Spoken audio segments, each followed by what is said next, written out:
아멘. 감사합니다. 오늘도 예배 오신 여러분들을 주의 이름으로 환영하고 축복합니다. 우리 옆에 있는 분들하고 한번 인사하고 시작하겠습니다. 이렇게 인사하겠습니다. 예수가 그리스도십니다. 그리스도는 모든 문제 해결자십니다. 아멘. 여러분과 인사하는 예수가 그리스도라는 이 메시지는 초대교회가 모일 때마다 했던 메시지입니다. 유대인들이 모르고 십자가에 못 박혀 죽인 그 예수님이 사실은 성경에서 약속하신 메시아 바로 그분이시다. 그래서 그 그리스도를, 그 예수님이 바로 그리스도시기에 우리의 모든 문제가 다 해결되고 우리의 모든 운명과 저주는 해방되었음을 함께 나눴던 메시지입니다. 예수님 오셨을 그 당시만이 아니라 주님이 다시 오실 그때까지 우리가 함께 나눌 메시지가 바로 예수가 그리스도라는 말입니다. 오늘도 이 언약을 붙잡는 저와 여러분들에게 하나님은 오늘도 문제를 해결하며 하나님 주시는 응답을 통하여 여러분의 개인과 가정, 현장 살리는 은혜를 주실 것입니다. 우리 계속해서 출애굽기 말씀을 보고 있는 가운데 요셉에 대한 인생을 보고 있습니다. 죄송합니다. 모세에 대한 인생을 보고 있습니다. 지금 모세가 태어났고 또 모세가 맞이한 이 현장은 사실은 굉장히 어렵고 힘든 현장입니다. 오늘 출애굽기 3장부터 여러분과 함께 봤지만 그 앞에 23절부터 보면요. 2장 23절부터 보면 여러 해 후에 애굽 왕은 죽었고 요셉을 알던 애굽 왕은 죽었다는 말이고요. 그리고 총리의 가문이었던 이스라엘 자손은 고된 노동으로 말미암아 노예가 되어졌고 그 고된 노동으로 말미암아 부르짖는 소리가 하나님께 상달된 노예 인생, 포로 인생, 속국의 인생을 살게 됩니다. 그래서 얼마나 힘들었는지 그들의 탄식 소리와 그들의 고통 소리가 하나님께 상달되었다라고 얘기합니다. 지금도 현장은요 아우성투성입니다. 함께 말씀을 쭉 우리 봐오는 가운데 풍랑만난 시대에 대해서 함께 말씀도 나눴었고요. 지금도 계속 문제가 있습니다. 우리 지난주에 아마 뉴스를 통해서 보신 분도 계시겠지만 세계에서 제일 강대국이라고 하는 미국에 그것도 뉴욕 브롱크스 레바논이라고 하는 병원에서 총기 난사 사건이 있었는데요. 총기 난사한 사람을 본인은 사람을 8명을 사상을 하고 본인도 자살해서 죽었는데 이 사람에 대한 부분을 파헤쳐 봤더니 2년 전에 그 병원에서 가정의학과 의사로 있던 의사였습니다. 근데 성희롱으로 해고당했기 때문에 원래 이 사람의 전력이 2004년도부터 계속 가는 병원마다 성희롱했다고 해고되고 면직되고 그래서 이 병원에서도 불과 일한 지 6개월 만에 권고사직을 당했던 상황이었답니다.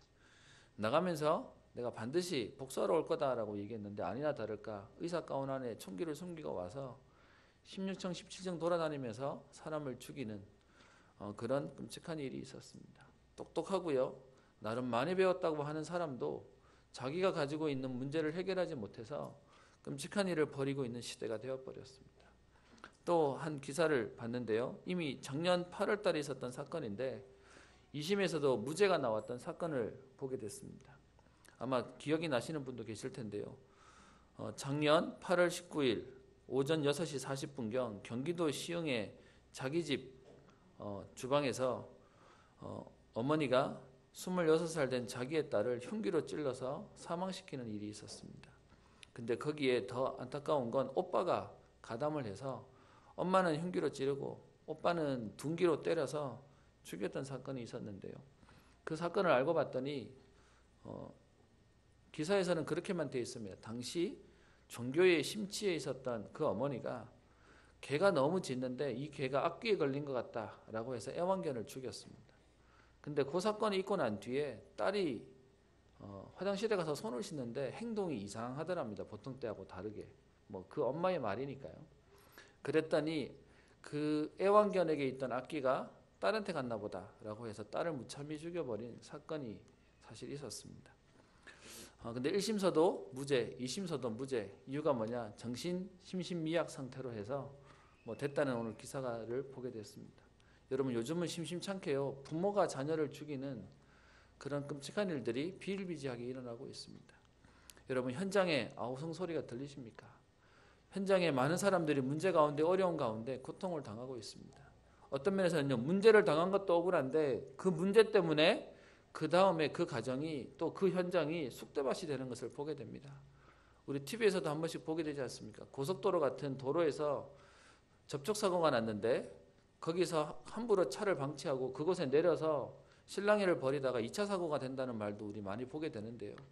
지금은 이런 문제 저런 문제가 현장에 터지고 있는데 그 문제가 터지니까 온 가족들이 함께 헤매고 어려움을 당하고 힘들어하는 것도 보게 됩니다. 그때나 지금이나 현장의 모습은 계속 어렵습니다. 그래서 그들의 부르짖는 소리가 하나님께 상달되었다라고 오늘 본문에서 얘기하고 있습니다. 그랬더니 24절에요. 하나님이 그들의 고통 소리를 들으시고 하나님이 아브라함과 이삭과 야곱에게 세운 그의 언약을 기억하셔서 25절 하나님이 이스라엘 자손을 돌보셨고 하나님이 그들을 기억하셨더라라고 얘기합니다. 여러분 가운데 어려움 속에 또 문제 속에 계신 분 계십니까? 그 문제 가운데는 우리가 실수하고 우리가 잘못했기 때문에 오는 문제도 있을 겁니다. 또 그 문제들 가운데는 우리와 상관없이 오는 문제도 있을 겁니다. 그런데 오늘 본문에서 얘기하시기를 하나님이 이스라엘 자손을 돌보셨고 하나님이 그들을 기억하셨다라고 되어 있습니다. 하나님은 절대 하나님 자녀가 어려움 속에 그 문제 속에 빠져서 무너지고 좌절하도록 두지 않으십니다. 하나님은 들으시고 하나님은 그들을 돌보시고 그들을 기억하셨다라고 얘기하고 있습니다. 오늘 모세에게 찾아오신 그 하나님의 그 은혜가 오늘 문제 속에 있는 저와 여러분들을 찾아오신 하나님의 은혜와 응답으로 오늘 하나님을 만나며 하나님 주시는 힘을 얻는 응답의 날 되기를 소원합니다. 우리 본문으로 돌아와서요. 지금 이런 어려운 상황 가운데 그들을 살리도록 하나님이 예배해 놓고 부르셨던 모세가 사실은요 더 어려움 속에 빠져 있는 모세의 현실을 보게 됩니다.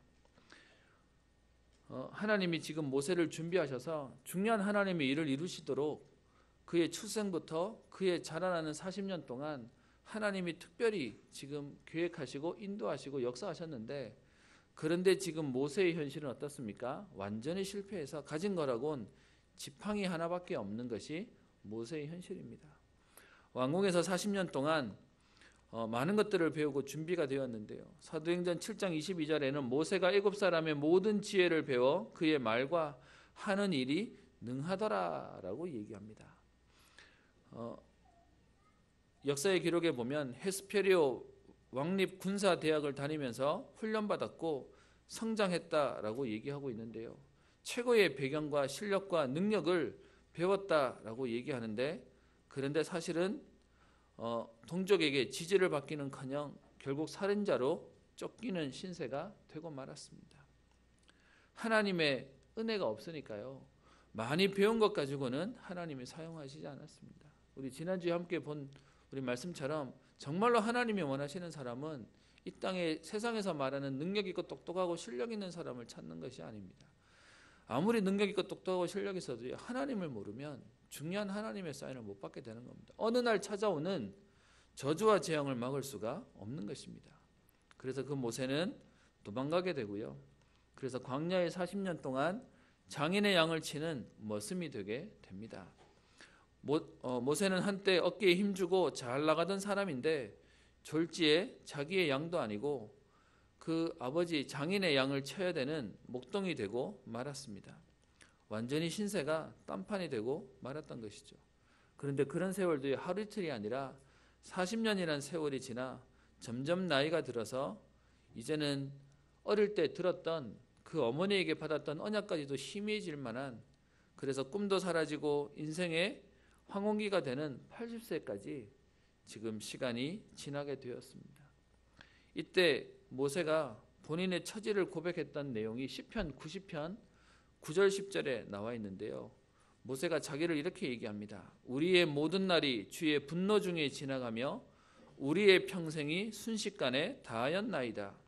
우리의 연수가 70이요 강건하면 80이라도 그 연수의 자랑은 수고와 슬픔뿐이요 신속히 가니 우리가 날아가나이다 라고 얘기합니다. 모세가 하나님 없는 그의 인생의 70, 80을 보내면서요. 지금 이것도 너무 금방 순식간에 왔고 또 그 연수에 자랑할 것은 이 나이에 지금 이렇게 왔는데 자랑할 것은 수고와 슬픔밖에 없음을 얘기하는 모세의 모습을 보게 됩니다. 그런데요, 하나님은 하나님의 사람을 절대 포기하지 않으십니다.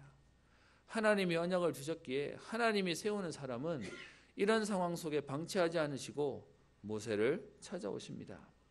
여러분, 세상에서는 가장 실패했을 때라고 얘기해서 가망이 없다고 얘기할 그때도 하나님은 가장 큰 성공을 주실 수 있는 분입니다.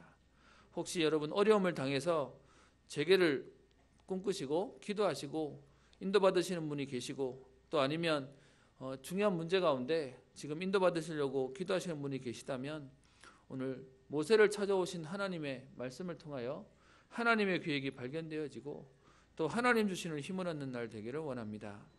그런 모세를 오늘 하나님이 찾아오십니다.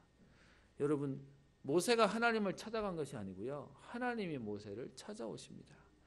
여러분, 힘을 내라는 말도요. 어느 정도 힘이 있는 사람에게 하는 말입니다. 정말 힘이 없는 사람은 나올 힘도 없습니다. 저와 여러분들이 이단 소리 들어가면서요, 우리가 이렇게 세계복음화의 다락방의 언약을 붙잡는 이유는 적어도 여러분 예배 시간에 이 자리에 와서 앉아 있을 수 있다 하는 것만 해도요 은혜입니다. 진짜 무너지고 진짜 문제를 당한 사람은 지금요 이곳에 올 수 없을 만큼 망가져 있습니다. 특별히 기도해 주세요. 하나님 분명히 이유가 있을 텐데요. 우리 권사님의 아드님이 한동안 지금 교회를 떠나 있는데 지난 새벽에 친구랑 같이 길을 건너다가 택시에 받쳤는데요. 그 친구는 병원에 지금 대퇴부가 다 부셔져가지고 조각이 나버려가지고 수술하고 있는데 우리 권사님의 아드님은 그냥 귀만 좀 찢어져가지고 그냥 꼬매고 지금 멀쩡하게 그냥 하나님 입원해서 남겨둔다는 얘기를 제가 듣게 되었습니다. 똑같이 사고가 났는데 한 사람은요 반 죽었어요. 다른 한 사람은 하나님이 살려놓으셨어요. 분명히 하나님 이유가 있다라고 생각합니다. 안 그래도 지금 제가 찾아가려고요. 하나님 이번에 살려줬는데 다음엔 큰일 난다라는 얘기를 하려고요. 분명한 것은요, 하나님은 문제를 만난 사람을 방치하거나 어려움을 당한 사람을 두시지 아니하시고 찾아오십니다. 그래서요, 지금 다 가진 것처럼 보였지만 실패 속에 있는 모세를 하나님은 버려두지 않으시고 모세를 찾아옵니다. 그리고요, 그 모세에게 첫 번째로 하나님은 뭔가를 요구하지 않으시고 그 모세에게 하나님의 능력을 체험하도록 하십니다. 오늘 출애굽기 3장 1절에 보면 모세가 그의 장인 미디안 제사장 이드로의 양떼를 치더니 그 떼를 광야 서쪽으로 인도하여 하나님의 산 호렙에 이르매라고 되어 있습니다.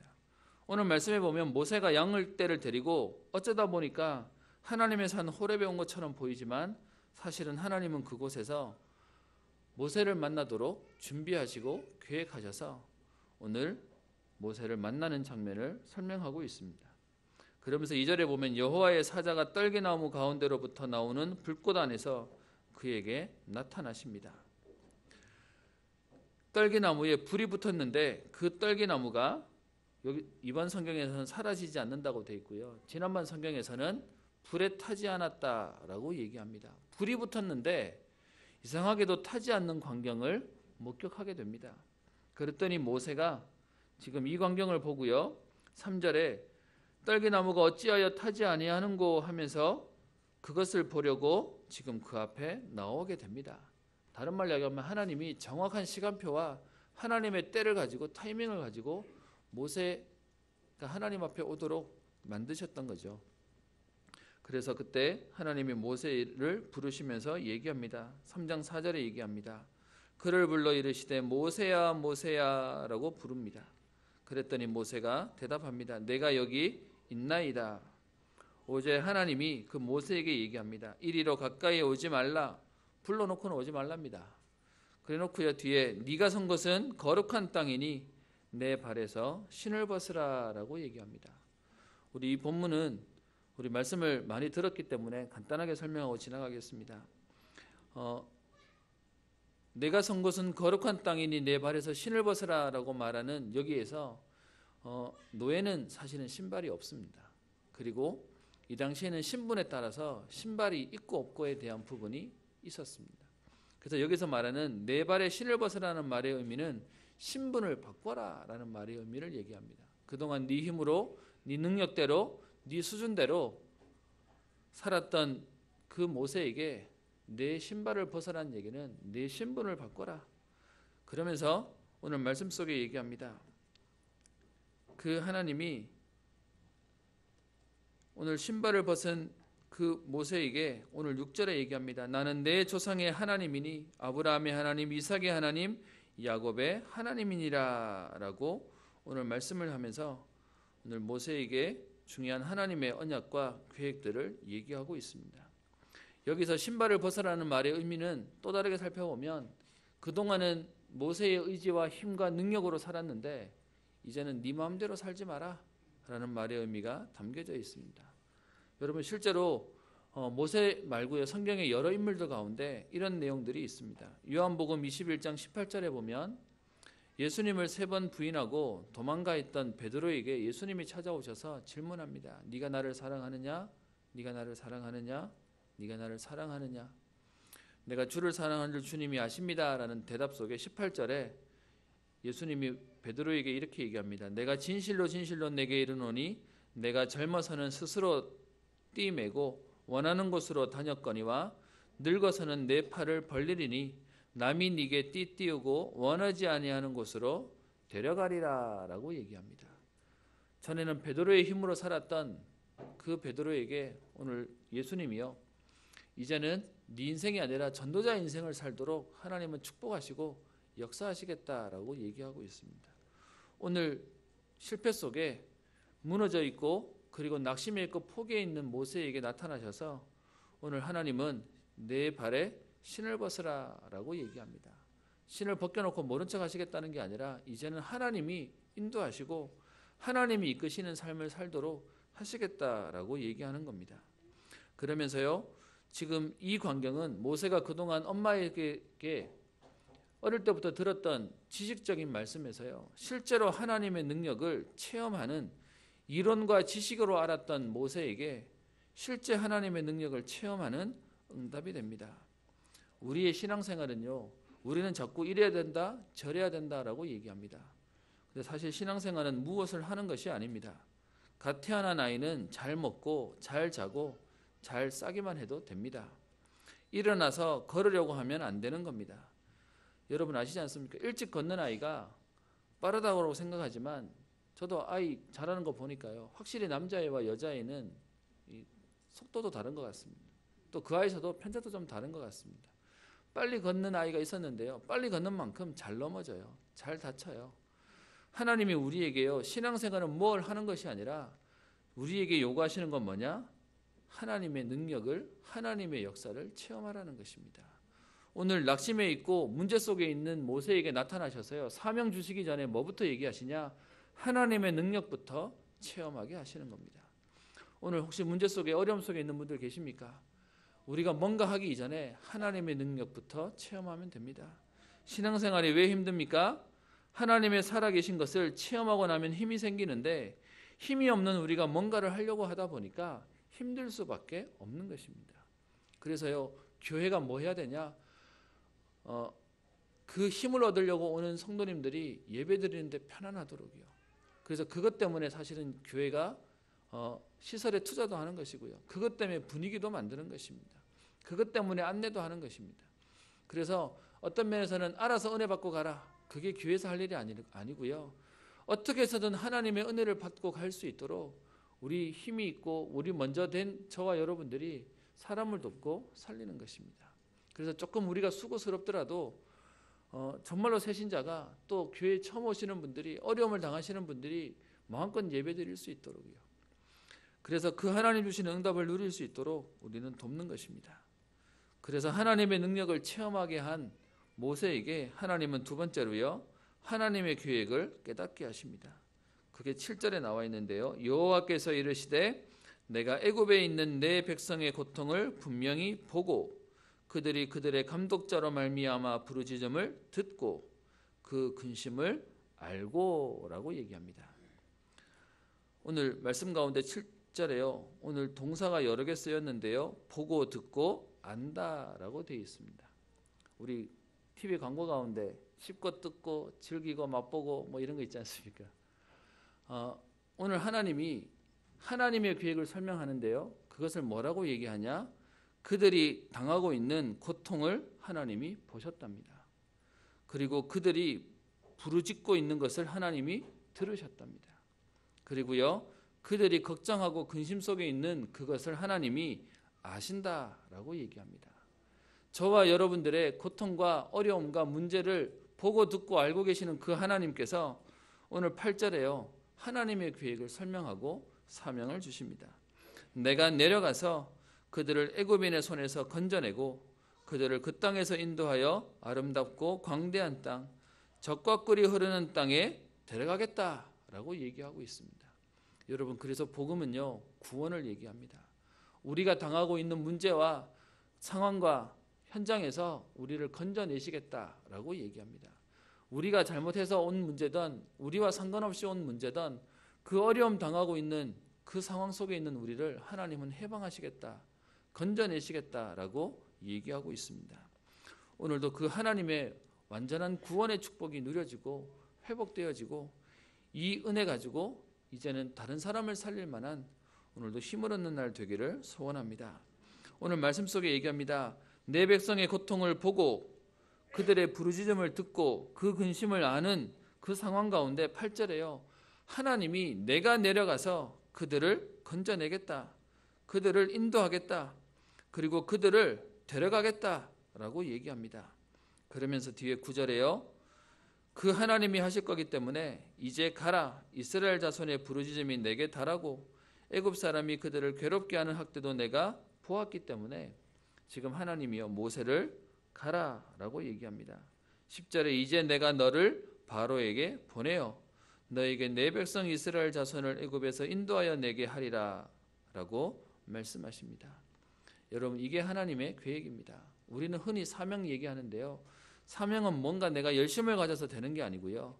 하나님의 계획이 발견되어지면 그게 우리에게 사명이 되는 것입니다.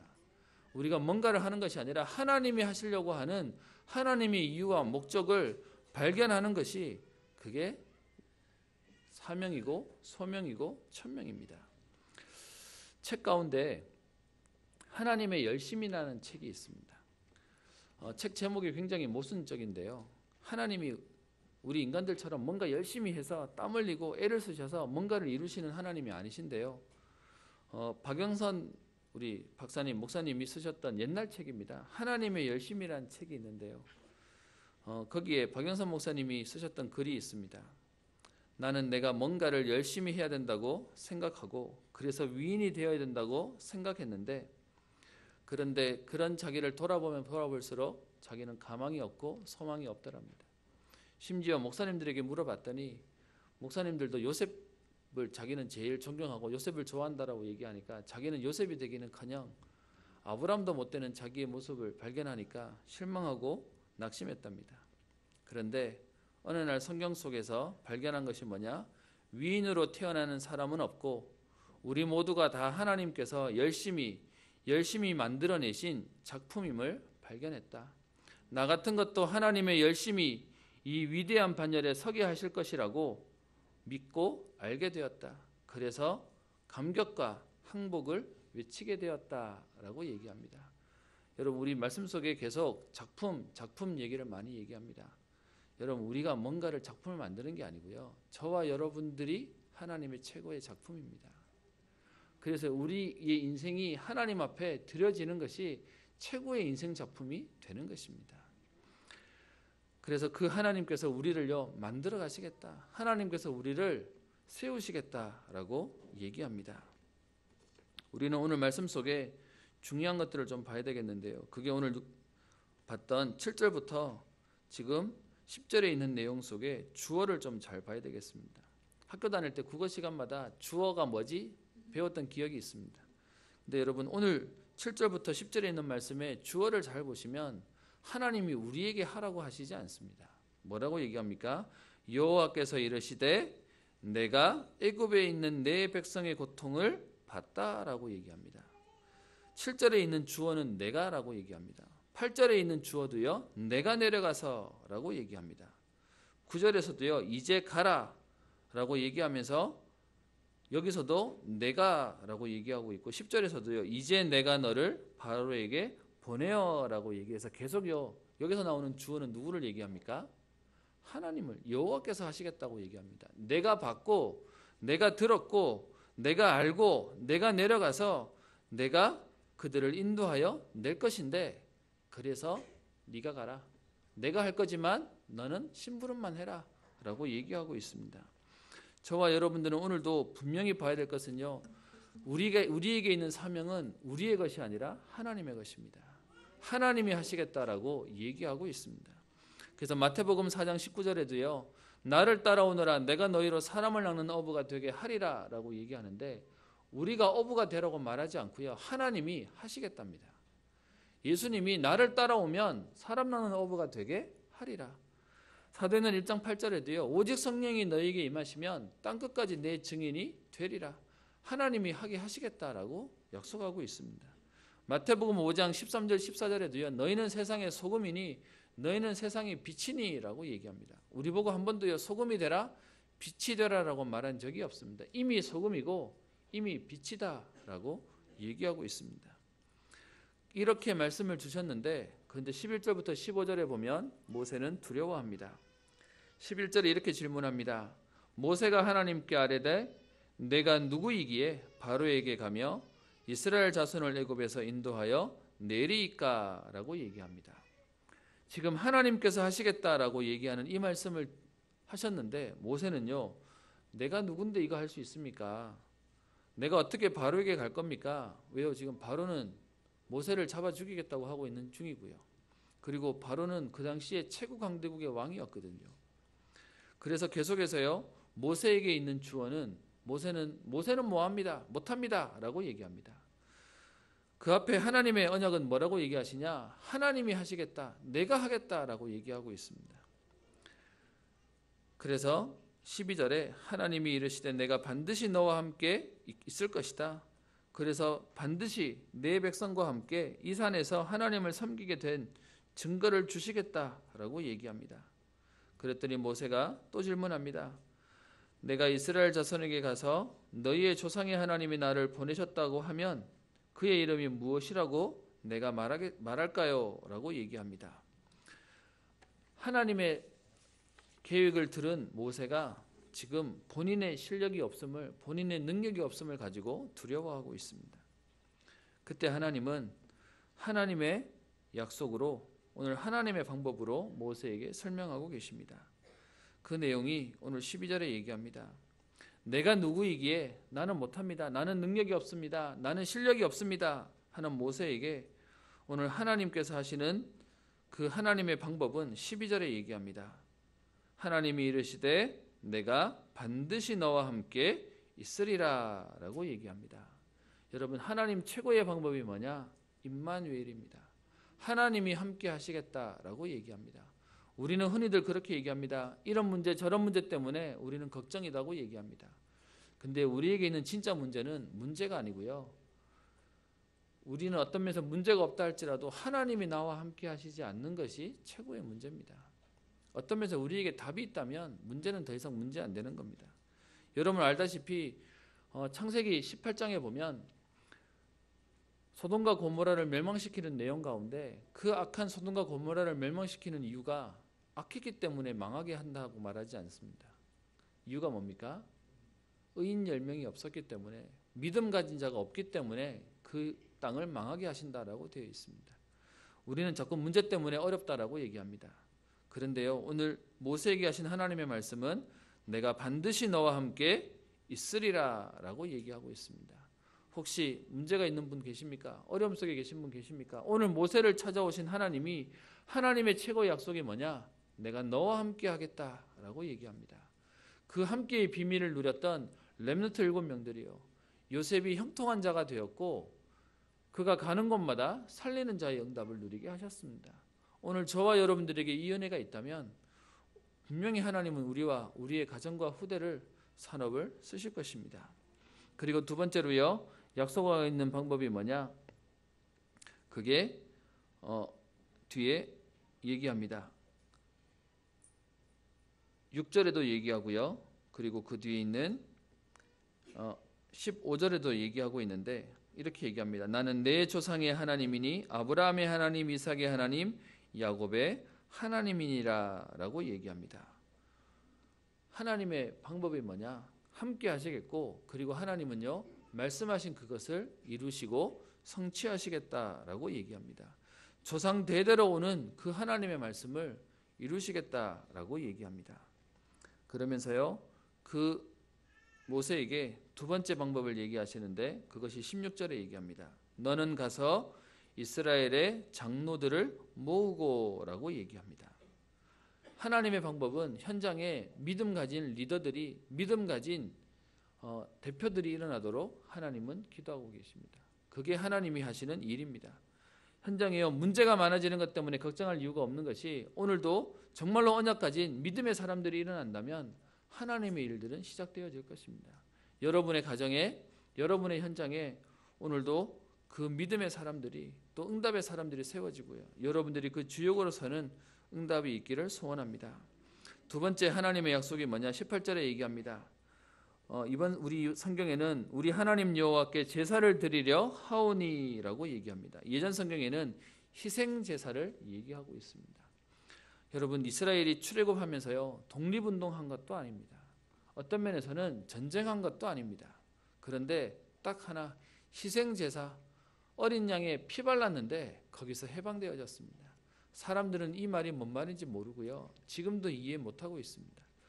그리스도를 설명하는 것이고, 그 그리스도 붙잡으면 기적 같은 일이 일어나게 되는 것입니다. 430년 동안 노예로 있었는데요, 그 현장을 빠져나오게 하는 중요한 하나님의 응답과 축복이 바로 희생제사다라고 얘기합니다.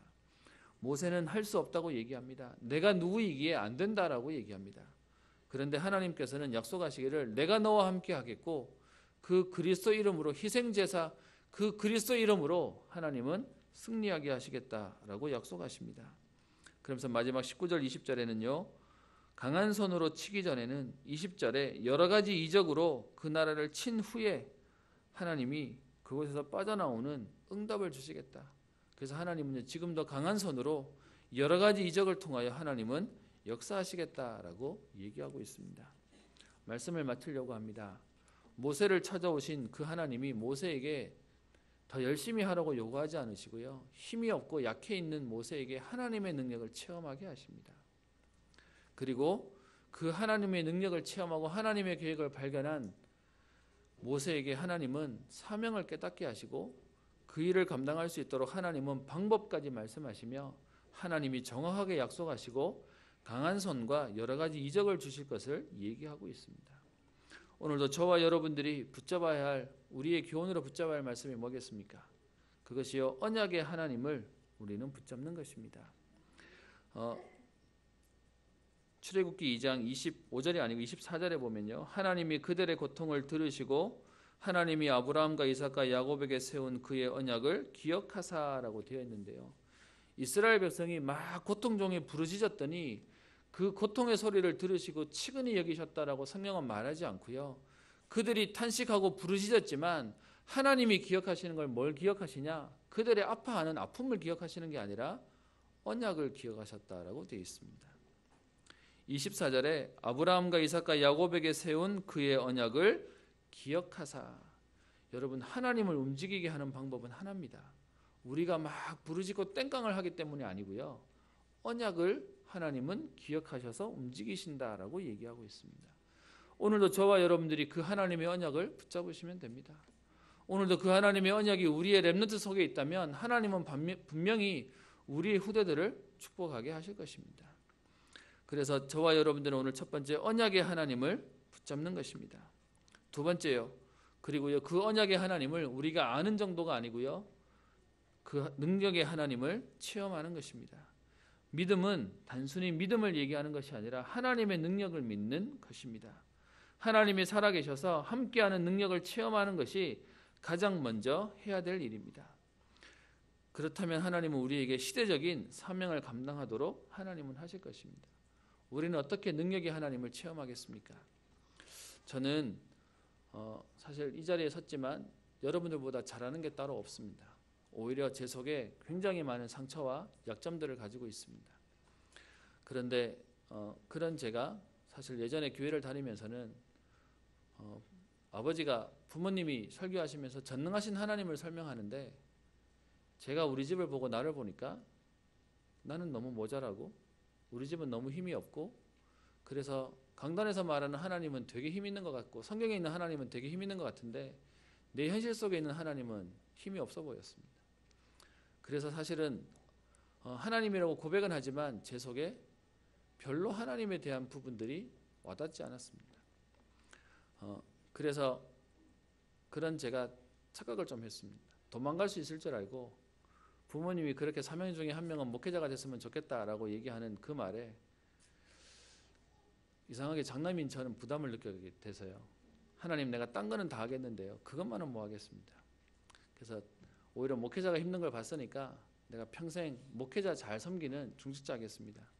사실 중직자가 뭔지도 모르면서도 그냥 도망갈 궁리로 그렇게 핑계를 댔습니다. 그런데 그런 제게 사실은 유목사님을 만나면서 질문이 하나 생겼습니다. 그분이 세계복음화를 얘기하는데요. 죄송합니다. 제가 얼마나 많이 놀려 있었던지 세계복음화를 얘기하는데 제게 전혀 안 와닿아요. 오히려 뭔 생각이 드냐? 세계복음화는 그냥 송현동 복음화만 했으면 좋겠다. 우리 교회라도 좀 뭐가 됐으면 좋겠다. 네, 뭐 일 터지고 맨날 시끄러우니까요. 그래서 그 세계복음화는 큰 교회들이나 하는 거고, 그냥 나는 그냥 나만이라도 좀 살만했으면 좋겠다. 그게 제가 가지고 있었던 생각이었습니다. 그런데 말씀 속에 이렇게 표현하더라고요. 왜 하나님의 자녀는 당연히 하나님의 응답을 누려야 되는데 왜 오래 예수 믿은 장로님들이, 왜 오래 예수 믿은 신앙의 오래된 믿음의 가정들이 무너지고 망하고 어려움 당하는 줄 아냐? 제 머리를 팍 때렸습니다. 왜냐? 하나님은 전능하시다 그러는데요. 제가 교회 안에서 죄송합니다. 하루아침에 망하지는 않는데 점점점 어려워지는 신앙인의 가정들을 보게 됐습니다.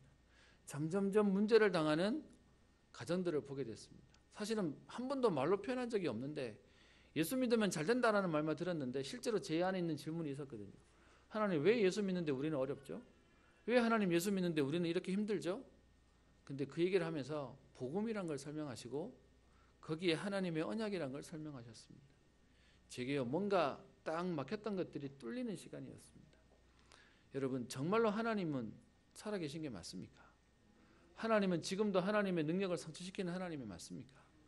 제가 어느 날요 복음이 종교생활과 복음은 다른 거구나. 정말로 복음은 하나님의 능력이 나타난 건데 내가 이거 모르고 완전히 붙잡혀 살았구나. 그러면서요 그 하나님 앞에 사실은 서게 됐습니다. 사실은 질문하게 됐습니다. 하나님, 정말로 하나님이 살아계신 게 맞다면 하나님 내게 역사해 주세요. 어떤 면에서 하나님이 있는 거는 같아요. 근데 저 멀리 나 혼자 방치해 놓고 계신 하나님처럼 보인 것입니다. 근데 조금 하나님의 능력이 믿어지니까 제게요 내 인생을 드릴 수 있습니다. 하나님이 나를 이끄시면 내가 하나님 말씀에 순종할 수 있습니다. 라는 고백이 되어지더라고요. 여러분 오늘 능력의 하나님을 체험하라. 여러분 이 말은 그 하나님이 오늘도 우리에게 모세를 찾아오셔서 하나님의 능력을 체험하게 하신 하나님이 오늘도 저와 여러분들과 우리의 가정과 후대들에게 찾아오셔서 역사하실 것입니다. 우리는 오늘도 그 언약을 붙잡기만 하면 됩니다. 지난주 계속해서 강단을 통해 나오는 말씀인데요. 정시기도에 대한 메시지를 하시는데 제게 좀 다르게 부딪혔습니다. 정시기도는 하루에 시간 정해놓고 하는 게 기도인 줄 알았는데요. 계속 강조하시는 내용이 뭐냐? 사람이 잠자기 전 30분과 눈 뜨자마자 30분 이 시간이 하루 8시간 일한 것보다 더 큰 효과가 온다라고 얘기합니다. 그러면서 정시기도를 설명하시는데 잠자기 전 30분, 눈 뜨자마자 30분의 시간을 복음에 집중해라. 그런데 하나님 주시는 힘이 올 것이다 라고 얘기를 하셨습니다. 여러분이 한번 여쭤보겠습니다. 제가 안 그렇기 때문에 여러분 잠자기 전에 정말로 하나님 앞에 집중하고 힘을 얻고 주무시고 눈 뜨자마자 하나님 앞에 오늘 하루에 나를 축복하시고 역사해 달라고 기도하시죠. 저를 보니까요 잠자기 전까지 핸드폰 보고 있다가 눈 뜨자마자 핸드폰 뭐 왔는지 확인하면서 전혀 하나님과 상관없이 살고 있는 저를 발견했습니다. 그래서 사실은 또 하나님 앞에 결단합니다. 잠자기 전 이거는 뭐 무릎 꿇고 해라 어떻게 해라 저렇게 해라 상관없이 누워서도 하셔도 됩니다. 잠자기 전에 하나님 앞에 나를 집중하는 시간을 가지시는 겁니다. 눈 뜨자마자 다른 어떤 것보다 나를 축복하고 하나님 내게 은혜를 주셔서 나로 사명 감당하게 하시고 시대와 현장 살리는 응답을 보게 하옵소서. 그게 정시기도다 라고 말씀을 하시더라고요. 그리고 24시 기도는 예전에 무시기도라고 얘기했는데 하나님과 대화하는 것이다 라고 얘기합니다. 여러분 이번 주간 모세에게 찾아오셔서 하나님의 능력을 체험하신 그 하나님을 체험하는 기도의 축복, 응답의 걸음 되시기를 소원합니다. 그러면 하나님 우리에게 전도와 선교의 축복을 누리게 하실 것인데 전도는 단순히 사람을 교회에다가 데려다 놓는 것이 아니라 사단과 흑암에게 잡힌 사람을 살려내는 것입니다. 운명과 저주와 재앙 가운데 해방시키는 것을 설명하는 것입니다. 오늘은 맥주 감사 주일로 우리 예배를 드립니다. 현대적인 의미에서는 반년의 은혜를 감사하는 시간이고요. 사실은 이 내용은 출애굽한 이스라엘 백성이 절대로 빠져나올 수 없다고 얘기하던 그 애굽의 노예에서 하나님은 10가지 기적을 통하여 빠져나오게 하셨습니다. 그게 6월절이고요. 그 다음 빠져나온 이스라엘 백성이 광야를 지나오는데 많은 사람들이 얘기합니다. 저 광야를 50일도 못해서 얼마 못 가서 다 죽을 것이다 라고 얘기했는데, 그들이 50일이 지나고 난 이후에 하나님이 주신 응답을 가지고 감사했던 것이, 그게 우리가 지금 드리는 맥주절의 의미입니다. 그게 오순절이라고도 얘기하고요. 그래서 이 복음 가지고 안 될 것처럼 보이고, 또 문제와 어려움 때문에 안 될 것처럼 보이는데, 그런데 하나님은 복음이 완전하고 충분하다는 그 증거로 우리에게 역사하시고 인도하시는 것에 대한 감사를 드리는 날입니다. 오늘도 저와 여러분들이 참된 감사가 회복되어지고요. 오늘도 여러분 자신이 복음 앞에서 하나님의 능력을 체험하며 시대와 현장을 살리는 오늘도 세임 얻어 우리보다 더 고강한 후대와 제자를 세우는 응답의 날 되시기를 주의 이름으로 축원합니다. 기도하겠습니다. 살아계신 하나님 아버지, 실패 가운데 있는 모세를 찾아오셔서 하나님의 능력을 체험케 하시고 하나님의 계획을 발견케 하셔서 하나님의 일을 이루시며 저주와 재앙 가운데, 포로와 노예 가운데 있던 이스라엘을 해방시키게 하셨던 것처럼 문제 가운데, 어려움 가운데 있는 우리를 찾아오사 오늘도 하나님의 계획과 하나님의 능력이 발견되어져 나와 현장과 시대와 미래를 살리는 오늘도 세임 얻는 응답의 날 되기를 소원합니다. 오늘도 그 응답 속에 오늘도 참된 감사가 회복되어지는 날 되게 하여 주옵시며, 우리의 모든 약점, 우리의 모든 상처가 치유되어지는, 그리스도로 복음으로 각인 뿌리 체질되어지는 응답의 날 되게 하옵소서. 감사드리며 살아계신 우리 주 예수님 이름으로 기도합니다. 아멘.